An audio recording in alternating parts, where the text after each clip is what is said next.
Bonjour à tous, voilà nous voici repartis pour un deuxième tutoriel.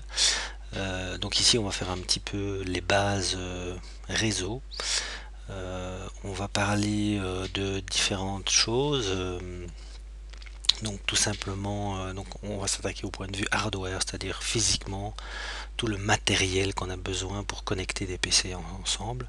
Donc on va parler du câble réseau parce que c'est le premier élément qui nous permet de relier des ordinateurs entre eux. Donc on verra quelques notions comme câble droit, câble croisé, des catégories, les différentes longueurs, qu'est-ce que c'est qu'un patch, une armoire. Ensuite on parlera un petit peu de hub et switch, les différences entre les deux, les vitesses disponibles et un petit point sur ce qu'est un routeur et un firewall. Donc là, avec ça, on aura fait le tour du matériel physique nécessaire pour permettre de fabriquer son réseau à la maison, dans une société, dans une PME. Voilà. Alors, tout de suite, on attaque le deuxième point. Donc, après, on ira faire d'un point de vue software. Alors, d'un point de vue software, on verra qu'est-ce que c'est qu'une IP, un masque, un réseau, une passerelle, un DNS, un WINS, une IP fixe, une IP dynamique. On verra quelques commandes, IP fixe, le ping, le netstat qui permettront de troubleshooter quand on configure des PC entre eux, de voir que ça répond bien ensemble. Ok, donc là on attaque tout de suite le point de vue hardware. Alors le câble réseau, voilà, comme vous avez une image ici représentative de ce que c'est qu'un câble réseau. Donc ce sont des connecteurs ici RJ45. Ça c'est ce qu'on appelle les connecteurs pour le réseau. Donc c'est une norme standard. On a le RJ11 aussi pour le téléphone. Mais donc nous, comme on va s'attarder surtout au réseau, on va pas trop parler des autres catégories. Alors, il faut savoir que quand on utilise un câble réseau, on a deux possibilités. On a soit un câble qu'on appelle un câble droit, soit un câble croisé. Alors, comment on sait que c'est un câble droit, un câble croisé? Tout d'abord, il faut savoir qu'un câble réseau, c'est composé de 4 paires de fils qui sont composés ici, représentés ici les couleurs. Donc c'est un blanc orange, un blanc vert, un blanc bleu, un vert, un blanc brun et un brun. Donc ces 8 fils représentent les connecteurs à l'intérieur du câble réseau qui vont transmettre l'information entre les différents éléments. Switch, un ordinateur, voilà. Alors il y a des codes couleurs à respecter. Donc comme vous le voyez ici, comment est-ce qu'on voit et qu'on repère qu'un câble est correctement configuré? Ici je vous ai mis le code couleur correct. Quand on regarde une fiche réseau, on la prend comme ceci devant soi avec les petites pins devant vous et on commence par le blanc orange, ensuite l'orange, le blanc vert, le bleu, le blanc bleu, le vert, blanc brun brun. Ça c'est le code couleur d'un câble droit.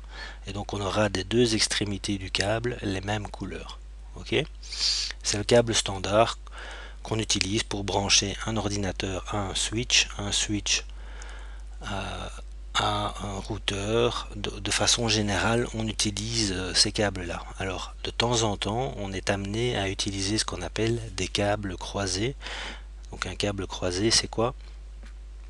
C'est un câble pour lequel on a croisé deux paires. En fait, on a croisé les verts et les oranges. Le blanc-orange, on l'a croisé avec le blanc-vert qui était ici.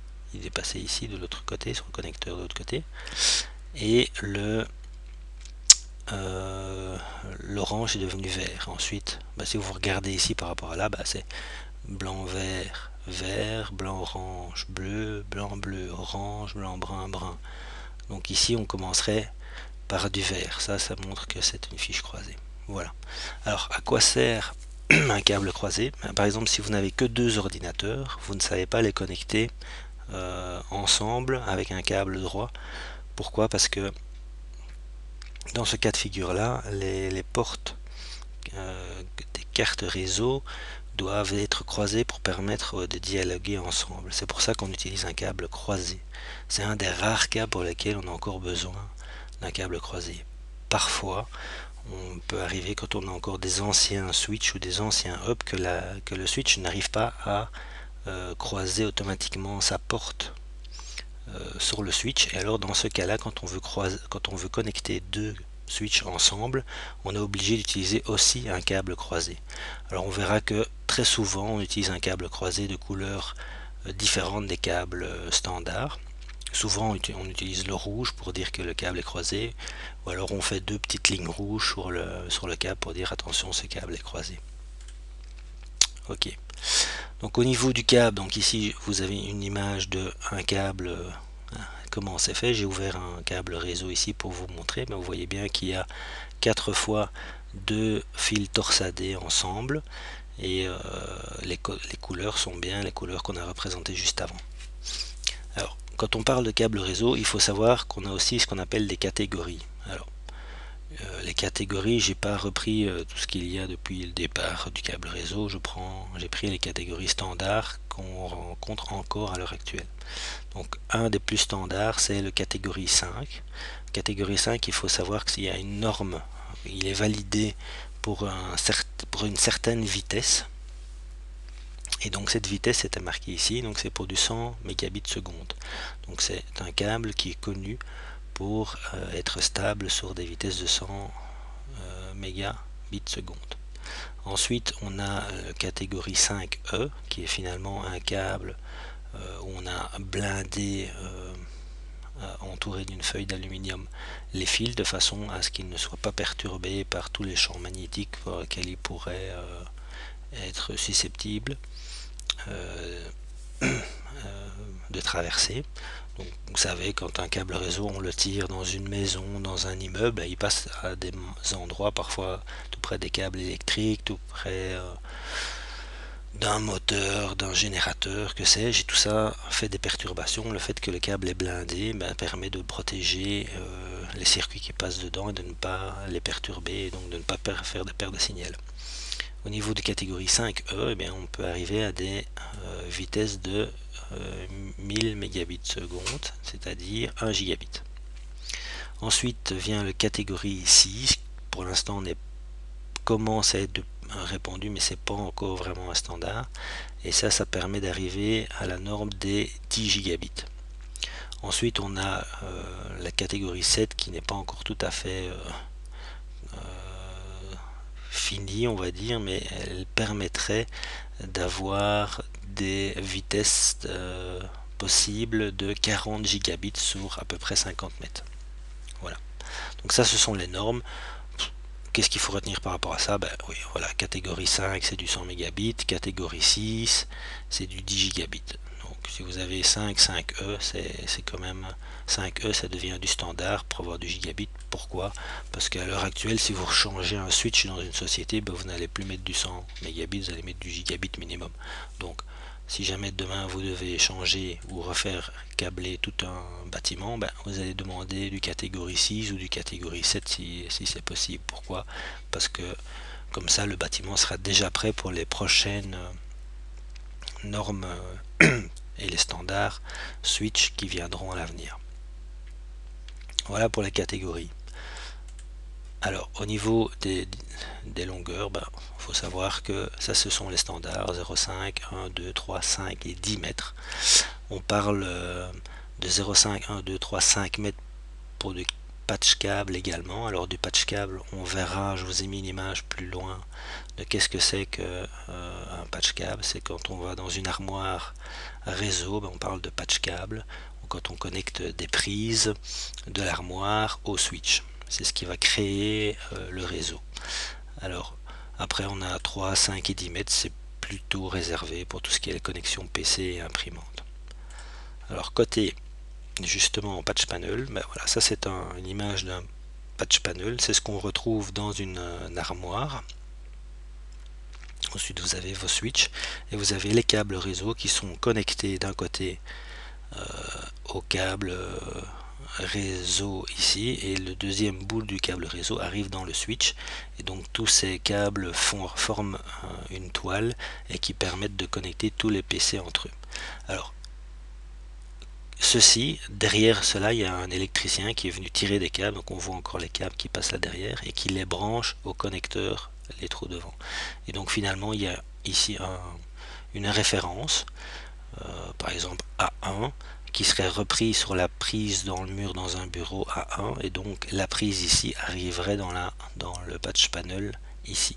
Ensuite, ici on branche le câble réseau à l'ordinateur, et après on va dans l'armoire réseau brancher la prise 1 au switch de façon à ce que l'ordinateur qui est connecté jusque là arrive ici et puis arrive dans le switch. De cette façon là il est connecté au reste du réseau. Voilà un peu le monde du réseau et au niveau hardware. Donc ici on peut avoir énormément de patch panel, ça dépend évidemment des sociétés. Dans les petites sociétés, 1 ou 2 patch panel comme ceci suffiront pour brancher tous les éléments. Dans une société où il y a 1000 personnes, on aura besoin de plusieurs armoires réseau pour pouvoir tout brancher. Ouais. Donc on passe à la suivante. Donc d'un point de vue hardware, maintenant on parle un peu du switch et du hub. Bon, de façon historiquement, en fait avant on avait beaucoup de hub et un petit peu de switch, et à l'heure actuelle on ne voit plus du tout de hub, mais c'était avant c'était une norme. Alors la différence entre switch et hub, je vais vous la présenter dans la dia suivante. Au fait, le hub c'est ce qu'on appelle c'est un élément actif du réseau, et la différence entre hub et switch, c'est que le switch garde une table d'allocation, et donc quand un ordinateur va envoyer un message sur le réseau, le hub il va envoyer le message à tous les portes connectées à lui, donc ça va faire ce qu'on appelle un broadcast, il va faire un appel à toutes les machines, la machine concernée va répondre à la machine appelante, tandis que le switch, quand l'ordinateur va faire une demande, le switch c'est dans sa table où se trouve l'ordinateur qui l'appelle et va juste envoyer le signal à cet ordinateur là, donc ça ne va pas polluer tout le réseau. À l'heure actuelle on n'en voit plus, des hubs c'est fini, maintenant il n'y a plus que des switches. Au niveau des vitesses disponibles, anciennement on parlait du 10 mégas, alors du 10 mégas ça peut encore de temps en temps se retrouver dans les habitations, on a des petits comme celui-ci, encore que celui-ci c'est du gigabit déjà, mais on peut retrouver des petits switches 10 mégabits, historiquement ça existe encore. Le standard c'est quand même minimum du 100 mégas.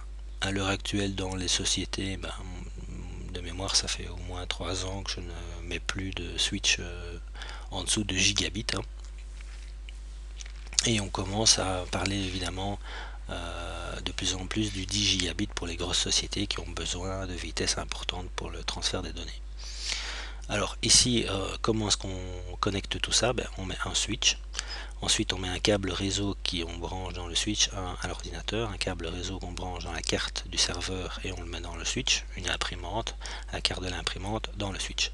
Ça fait que les trois éléments sont connectés physiquement entre eux, et c'est ça qui fait du côté hardware le réseau.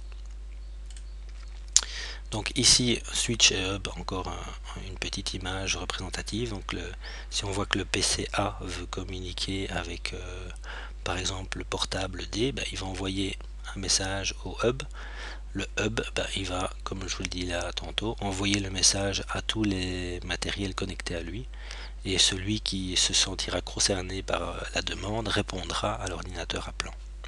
Donc vous voyez, l'ordinateur appelant envoie et puis c'est propagé partout.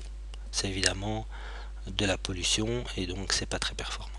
Un switch par contre, l'ordinateur A qui veut dialoguer avec l'ordinateur D, il va envoyer son message, le switch va regarder où se trouve l'ordinateur auquel il fait une demande et va lui envoyer et lui transmettre l'information.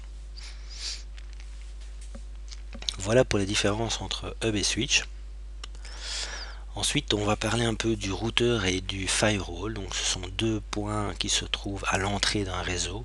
souvent dans les PME, vous avez un routeur suivi d'un firewall et ensuite vous avez un ou plusieurs switches qui fait votre réseau. Donc le routeur, c'est un boîtier qui a au minimum deux interfaces, ETH0 par exemple et ETH1. C'est carte réseau 1 et carte réseau 0. Et donc son rôle, lui, va être de router, comme son nom l'indique, les paquets d'un réseau à un autre. Donc ici, 192.168.10, 192.168.0, ce sont deux réseaux différents. Il y a un ordinateur dans le réseau 10, un ordinateur dans le réseau 0. Si maintenant l'ordinateur veut parler avec l'ordinateur du réseau 10, ben, il va passer par le routeur et le routeur va router les paquets du réseau 0 vers le réseau 10 et vice versa.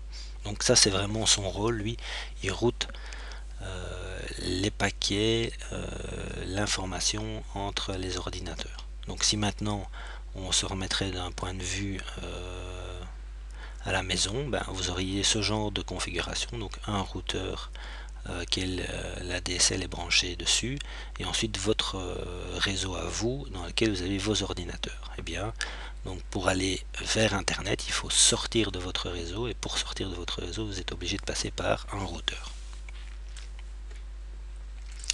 Ensuite, le firewall. Le firewall est un petit peu différent d'un routeur, c'est-à-dire qu'il va aussi router les paquets entre des réseaux, mais en plus, lui, il va avoir un rôle de régulateur, c'est-à-dire il va affiner un peu le trafic. On met des règles sur un firewall qui permet de dire, ben voilà, le trafic de tel port est autorisé ou pas à passer. Donc je vous ai fait un petit schéma ici représentatif. Donc si vous avez un serveur web, les deux protocoles utilisés sont ce qu'on appelle le HTTP. C'est quand vous ouvrez votre browser et vous mettez une adresse dedans, mais c'est ce qu'on appelle le HTTP. C'est le port web, c'est le port 80. Bon, tout ça c'est théorique, hein, on vous demandera pas de la garder, mais c'est pour l'explication. Et le deuxième port très utilisé du côté web, c'est l'HTTPS. L'HTTPS, c'est le port 443. Donc si on mettrait ici HTTPS, eh bien ça voudrait dire que l'ordinateur demande à passer via le port 80 en HTTP et via le port 443 en HTTPS. Ensuite, en fonction des règles qu'on a définies sur le firewall, eh bien on peut ou pas passer. Alors vous voyez, vous avez LAN 1, c'est aussi une notion en réseau, c'est-à-dire le côté interne du réseau, c'est ce qu'on appelle le LAN. Le côté externe, donc vers Internet, c'est ce qu'on appelle le WAN. Et donc la règle voudrait dire ici que du LAN vers le LAN, le port 80 est autorisé. C'est-à-dire que l'ordinateur ici qui fait sa demande va pouvoir passer, interroger le serveur et va pouvoir visionner les pages web. Par contre, si on mettrait HTTPS dans le cas ici où j'ai dit que le port 443 n'est pas permis, eh bien la page ne s'afficherait pas parce que une fois que le paquet arrive ici, le firewall ne le laissera pas passer. Voilà, donc c'est à ça que sert un firewall, ça sert à ouvrir et fermer des portes entre deux réseaux et généralement entre Internet et vous. Ça permet surtout de vous protéger. Donc l'exemple que je vous ai donné, c'est vous qui sortez vers Internet. Généralement, le firewall, il fait surtout l'inverse, il empêche l'extérieur de rentrer. Et on n'ouvre que les portes nécessaires au bon fonctionnement pour ne pas avoir une surface d'intrusion importante. Voilà, alors, dernier point pour le point de vue hardware, c'est un design classique, on va dire. Voilà, c'est un schéma, vous avez plusieurs PC, vous avez un switch, les ordinateurs sont reliés à un ou plusieurs switches. Ensuite, le switch est connecté au firewall, le firewall est connecté au routeur, le routeur est connecté à la DSL, les fournisseurs d'accès standards que vous pourriez avoir, Belgacom, vous, Telenet, peu importe, et ça vous donne accès au monde Internet. Donc, en gros, vous avez ici, là je me trompe, c'est pas ça que je vais faire, vous avez ici un réseau, vous allez avoir ici un réseau, vous allez avoir ici un troisième réseau. Ça c'est le LAN, et cette partie-ci va être le WAN. Ok. Voilà le design classique. Alors je vais m'arrêter là parce que les vidéos ne peuvent pas être trop longues pour le moment. C'est minimum 15 minutes, je n'ai pas trop à combien de minutes on est, mais voilà, on reprendra une prochaine vidéo pour parler des IP fixes, IP dynamiques, qu'est-ce que c'est qu'une IP, un réseau du côté, on va dire, logique. Je vous souhaite une bonne soirée, à la prochaine.